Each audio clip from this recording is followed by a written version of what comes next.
You may be seated. Sister Wolfe is going to sing a special to the Lord. She asked me to play, so bear with me for a second.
Amen. Psalm 68 and 19. Blessed be the Lord, who daily loadeth us with benefits, even the God of our salvation. Amen. I'm going to focus focus in on that part right there. Who daily loaded us with benefits. Let's go to the Lord in prayer. Lord Jesus, we're so thankful. We're thankful to be in your house today, God. We're thankful for your presence, Lord. Take complete control, Lord. Speak to each and every heart. Let your Spirit move in a mighty way. Open doors, Lord, that no man can close. Let your perfect will be done in this life that is here. Give your angels charge over them, Lord. Keep them in all their ways and bless them in all that they do. Cause your light to shine upon them, God. We're asking it in the all-powerful name of Jesus. Amen. You can be seated. David, loaded with benefits. In Mark 10:46 it says, and they came to Jericho. And as he went out of Jericho with his disciples and a great number of people, blind Bartimaeus, the son of Timaeus, sat by the highway side begging. Bartimaeus, every day for him, it was the same situation. He would grope his way along in darkness and find his favorite spot beside the highway. You might say he has slipped into his little comfort zone, if there could be such a thing, being a beggar. But he's had his little favorite spot right there by the side of the highway. Somebody might have even written out a little handwritten sign for him. We'll work for food. Hungry. He was surviving day by day, but it seemed like he was never making any progress.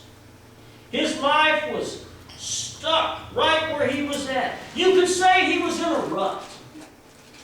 What is a rut? It is a fixed, usually boring routine.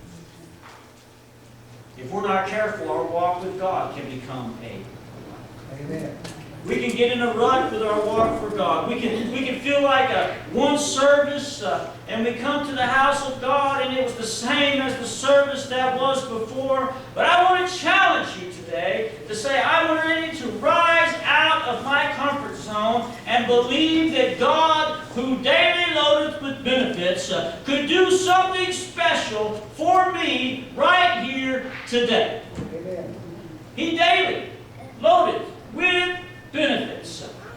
Bartimaeus worked his way through the streets of Jericho. He went past the gate. He found his spot by the highway. He settled in, and it was going to be just like any other day. But Ralph Waldo Emerson made this statement. If the stars came out only once a year, everyone would stay up all night to behold them. We have seen the stars so often that we don't bother to look at them anymore. We have grown accustomed to our blessings. Oh, I never want to take the awesome out of God. Oh, it's easy. Before you know it, you begin to grope your way to your car. You wander your way up the steps. You find your favorite chair, and you settle in, and it's just another service. That's kind of what Bartimaeus had. Oh, but I never want to take the awe out of being in God's presence. I never want to take the awe out of knowing that God could move at any moment. Yes, yes. I remember the first time I looked out over the Grand Canyon. If you haven't been to the Grand Canyon, you need to go. And it's really awesome in the evening time as the sun is setting, and you can just see all the different colors from the light as it's reflecting on the different types of rocks. And you cannot help yourself but just to say, oh. I remember when I was a kid, I think I was about 12 or 13, my dad took me to my first Major League Baseball game to see the Astros. Oh, man, the Astros. We went to see the Astros, and we went to the Astrodome.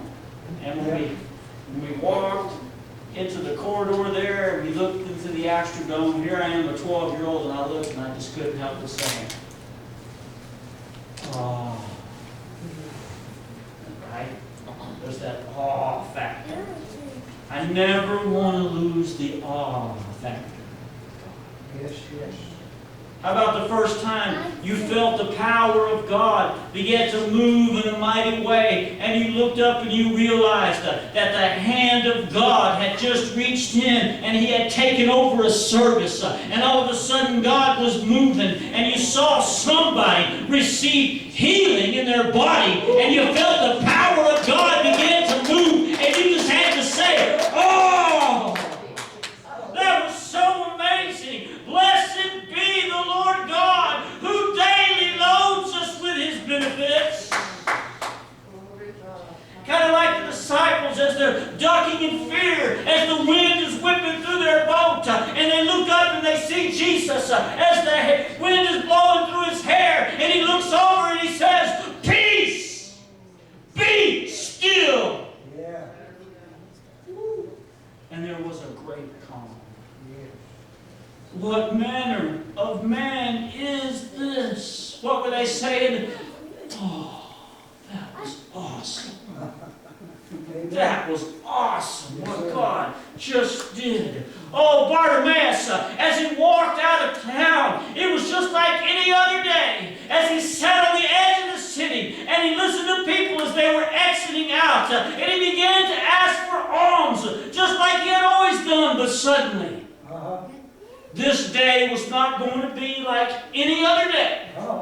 He began to hear many excited voices, and he wondered in his heart, what is all of the excitement about?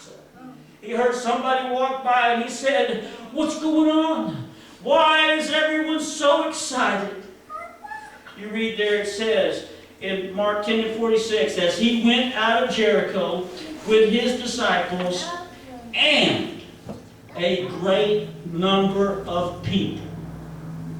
So all of these people are following Jesus. And somebody looks over at Bartimaeus and they said, it's Jesus. And they say that this man is a healer.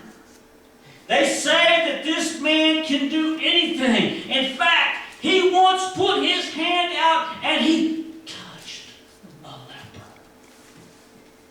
He was not even scared to touch a leper. And the most amazing thing happened. That leper was healed instantly. He was cleansed from the top of his head to the bottom of his feet. The power of God began to move, and that man was delivered, and it was awesome. Jesus is an awesome healer, and He's walking this way right now.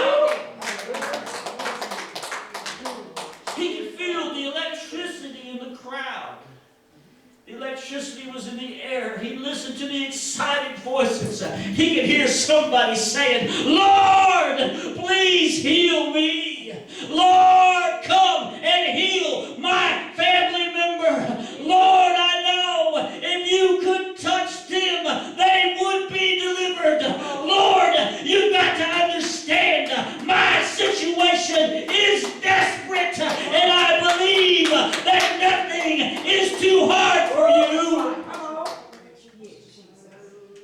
Bartimaeus may not have had eyes that were working, but there was nothing wrong with his ears.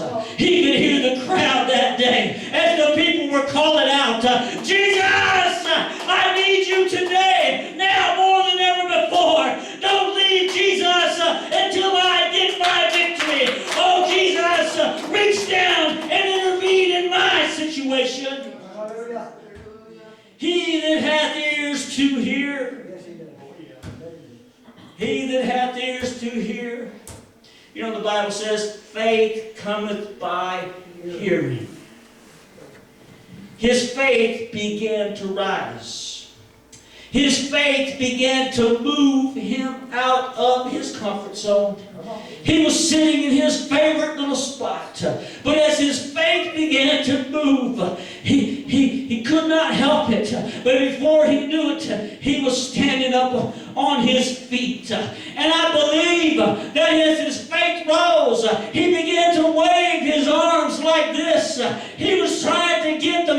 pastor's attention. Oh, Jesus, thou son of David, have mercy on me.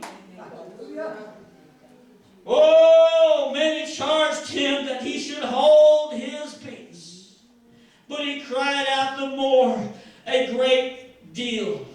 Oh, I'm telling you right now, when faith gets a hold of your heart, you can't just sit still. Oh, I can't just sit still when God gets a hold of me and I see God starting to move and I feel the power of God to move. I'm not going to be a lump on a log. I'm not going to be sitting in the back with my hands folded. I believe I'm going to get up on my feet and I'm going to start saying, Jesus, reach out and touch me. Bartimaeus didn't just sit there. I believe he began to reach out. He began to stretch his faith. And he began to believe that God could do something for him. Oh, I want to encourage you today to reach out. Oh, stretch your faith. That same Jesus, he's walking up and down the aisles of the church this morning. And you've got to rise up in your heart and say, I don't care what anybody says. I'm not listening to anything. I've got my eyes on the Lord. And I came here today to get my answer. And listen to this. Verse 49. And Jesus stood still. Reach out and touch the Lord as he passes by. You'll find he's not too busy to hear your heart's cry. Oh, behold, the Lord's hand is not shortened, that it cannot save, neither his ear heavy, that it cannot hear. Oh, Hebrews 4:15 says, we have a high priest, and we can touch him with the feelings of our infirmities. And then he promises us in Hebrews 7:25, he is able. He is able also to save them to the uttermost that come unto God by him. I believe that daily God desires to load you down with his benefits. It is of the Lord's mercies that we are not consumed, because his compassions fail not. They are new every morning. Great is thy faithfulness.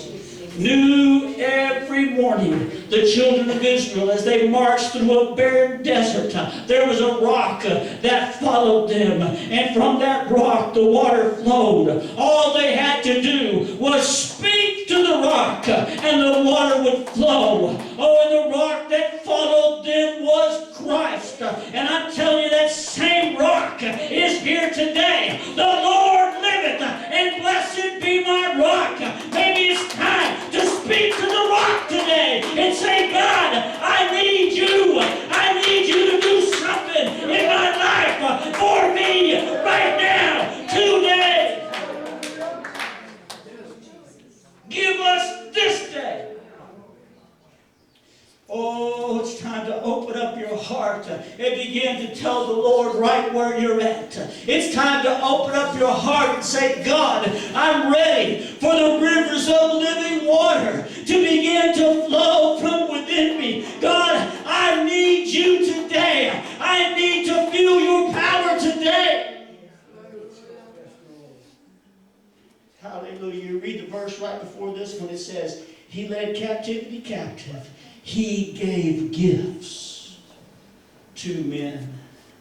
Jesus said in John 4:10, if thou knewest the gift of God, and who it is that saith to thee, give me to drink, thou wouldest have asked of him, and he would have given thee living water. The woman looked at him and said, are you greater than our father Jacob, who gave us this well? Oh, let me tell you, man, there's one here today that's greater than Jacob. Oh, he's greater. He's greater than all of our problems. He's greater than all of our worries. He's greater than all of our doubts, our fears, anything that's going to come up against you. I'm telling you right now, there is nothing too hard for our God. There is one greater than Jacob, and he is here right now, and he is saying, if any man thirst, if any man thirst, let him come unto me and drink. Any man. It does not matter who you are, how old you are, where you've come from, or what you've done. Any man. You see, God has demonstrated that He can open the windows of heaven and pour out manna onto the ground. Enough bread to feed millions of people every day. Daily. Daily. That's why He said when you pray, you need to pray with an expectancy in your heart, and you say, give us this day our daily bread. He can cause the wind to blow, and He can bring quail and drop it right into your lap. He can do anything. Oh, but you're going to have to say in your heart this morning, I am not satisfied with where I'm at. I believe that there is more, and I'm ready. I'm ready to trade in my sorrow. I'm ready to trade in my pain. I'm ready to lay it all down. I'm ready to say, yes, Lord, here is my cup. Fill it up, Lord. Load me with your benefits. In life, you have to look for the opportunities and then seize them. You have to have the courage to climb out of your comfort zone and allow God to begin to make changes in your life. Oh, man always tries to shift responsibility off onto someone else, doesn't he? Lord, it was the woman you gave me.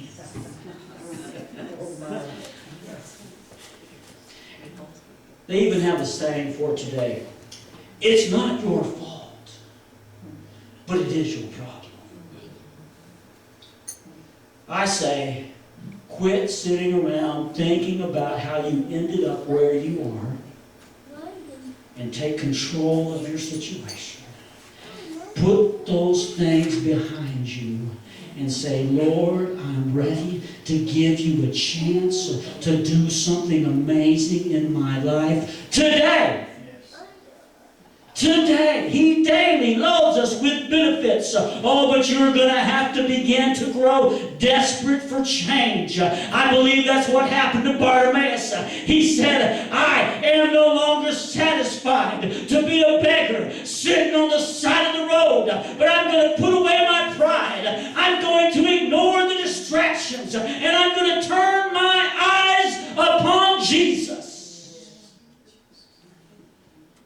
Look full in His wonderful face, and the things of earth will grow strangely dim in the light of His glory and grace. Bartimaeus could have just sat there and lied to himself. You know, there's other people who are more blind than I am. It's not all that bad sitting here on the side of the road. They give me a few coins. I'm kind of making ends meet. I don't know if I really need help from Jesus at this point in my life. There will be another opportunity down the road somewhere. It's a good thing Brother Wolf's preaching to someone else this morning and not me. Somebody's thinking that. I realized a long time ago that we don't need to worry about what other people say or think when it comes to our relationship with God. It's between you and God. And I believe Bartimaeus didn't see what anyone else thought. He didn't care what anyone else said. They charged him to be quiet. And he said, you know what? I am determined that I'm going to do whatever it takes. I'm going to get God's attention. And I'm tired of everyone else getting their miracle. Today is my day. Now is my time. I'm ready to make contact with God right now. And I'm ready for God to give me my victory. Oh, you don't understand. I am in touch with the Most High God. And He can give me the victory like no one else can. I know that God can do it in my life right now. And he began to cry out, Jesus! Thou Son of David, have mercy on me. I need an answer today, God. Me! I'm calling out to you today, God, because I need you to move in my life. Oh, when are you going to get hungry enough that you don't worry about what anyone thinks? You can't make it on your parents' religion. You can't make it on your spouse's religion. You have to have a walk with God. Oh, it's time to realize that God is ready to do great things for you. But you have to believe that you can change. Do you believe that you can change? Do you believe that God really cares? What you have to say is, I'm casting all my care upon you, Lord. Peter said it like this, casting all your care upon him, for he careth for you. Peter knew firsthand how the Lord had compassion for others. He was there the day that Jesus took the bread and just kept breaking it. He just kept feeding everyone. Jesus felt their pain, their suffering. He was moved with compassion. And that's that same God right here today, ready to meet the need in your life. Oh, it's time to rise to your feet right now. Let's stand. Why don't you lift up your heart? Why don't you lift up your heart to the Lord and say, God, I need you to move in my life today. I need to move today, God, not tomorrow. I need an answer from you today, God. Oh, reach down into my heart and my soul, Lord, and begin to change me, God. Help me to get my will out of the way, Lord. Help me to get my will out of the way. Help me to put you first, God, and help me to believe that you are going to do great things in my life today. He led captivity captive. He gave gifts to men, and He's ready to daily load you down with benefits. He's ready today to pour out a blessing in your life. He's going to open up the windows of heaven, and He's going to pour out a blessing in your life that you cannot contain. Good measure, pressed down, shaken together, running over. It's time to ask God to move in your life today. Oh, let's talk to the Lord right now. These altars are open. Let's find a place to pray.